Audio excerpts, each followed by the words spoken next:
കാരശ്ശേരിയിൽ school സമയ നിയന്ത്രണം ലംഘിച്ച് ടിപ്പർ ലോറികളുടെ പാച്ചിലെന്ന് പരാതി. ടിപ്പർ ഡ്രൈവർമാരുടെ ഉത്തരവാദിത്തമില്ലാത്ത പെരുമാറ്റം കാരണം പ്രദേശത്തെ വിദ്യാർത്ഥികളും രക്ഷിതാക്കളും ഭീതിയിലാണ്. കോഴിക്കോട് ജില്ലയിൽ സ്കൂൾ വിദ്യാർത്ഥികളുടെ സുരക്ഷ മുൻനിർത്തി അധികൃതർ ഏർപ്പെടുത്തിയ സമയ നിയന്ത്രണങ്ങൾ കാറ്റിൽ പറത്തി കാരശ്ശേരി മേഖലയിൽ ടിപ്പർ ലോറികൾ ചീറിപ്പായുന്നതായാണ് പരാതി. നിയമം പാലിക്കാതെ സർവീസ് നടത്തുന്ന ചില ടിപ്പറുകളുടെ ഉത്തരവാദിത്തമില്ലാത്ത പെരുമാറ്റം കാരണം പ്രദേശത്തെ വിദ്യാർത്ഥികളും രക്ഷിതാക്കളും ഭീതിയിലാണ്.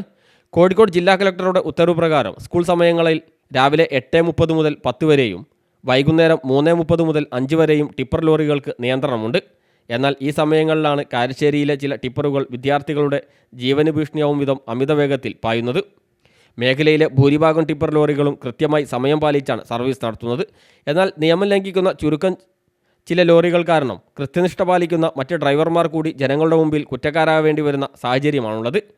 സമയനിയന്ത്രണം ലംഘിച്ച് സർവീസ് നടത്തുന്ന ടിപ്പർ ലോറികൾക്കെതിരെ മോട്ടോർ വാഹന വകുപ്പും പോലീസും കർശനമായ പരിശോധന നടത്തി നിയമ നടപടികൾ സ്വീകരിക്കണമെന്നും നാട്ടുകാരും രക്ഷിതാക്കളും ആവശ്യപ്പെടുന്നു. CTV പ്രാദേശിക വാർത്ത മുക്കം.